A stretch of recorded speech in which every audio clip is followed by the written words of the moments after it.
The Girl in the River. It was late and the streets were empty. Tony decided to call it a night. He switched off the for-hire light on his taxi and turned around at the end of the road. All he wanted was to get home, see his wife and their newborn son, have a cup of tea, and go to bed. There was no point working on a night like this.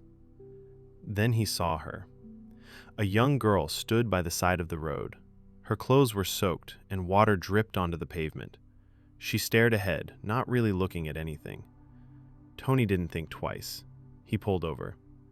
"Are you okay?" he called. The girl turned toward him slowly, like she'd just woken up.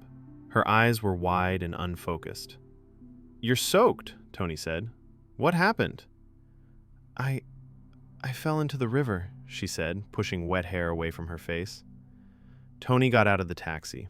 She looked young, no more than 18 or 19. "Get in," he said. "I'll take you home." "I don't have any money," she said quietly. "My bag fell in, my purse, my keys." Tony shook his head. "Don't worry about that. You'll freeze out here." She managed a weak smile and climbed into the back seat. Tony asked for her address. She told him, and he knew it right away. He had been driving taxis in London for years. He glanced at her in the mirror. She sat very still. "What happened?" he asked, trying to sound light. "You went for a late swim?" "No," she said. "I just fell in." When they arrived, Tony stopped the car. "I'll walk you to the door," he said. "No," she replied quickly. "My mom's home. I'll be fine." Tony hesitated, then nodded. He watched her walk to the house and knock. Satisfied, he drove off. Still, it bothered him. Falling into the river wasn't normal. She'd seemed lost, like she wasn't fully there. At the next corner, Tony glanced in the mirror. Something was on the back seat. Shoes. A pair of women's shoes, soaked through. Water pooled beneath them. Tony pulled over. She must have been in shock, he thought. Maybe she hit her head. He could have driven on, but it didn't feel right. He turned the taxi around.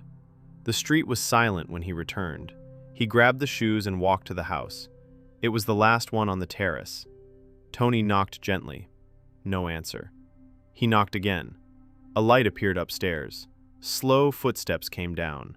The door opened slightly. An old woman stood there staring at him. "You left your shoes in my taxi," Tony said, holding them up. The woman frowned. "What do you want?" "I picked up your daughter earlier," Tony said carefully. "She was soaking wet." The woman's face changed. "This isn't funny," she said. "I'm serious," Tony replied. "She said she fell in the river." The woman shook her head, her breathing uneven. "Go away," she whispered. Tony stepped back. "I just wanted to return the shoes." "You are cruel," the woman said. Tony placed the shoes on the doorstep. "I'm sorry," he said. As he turned to leave, the woman spoke again. "My daughter drowned in the river 20 years ago," she said. "She never came home." Tony felt cold all over.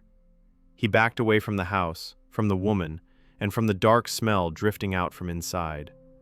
And he didn't look back.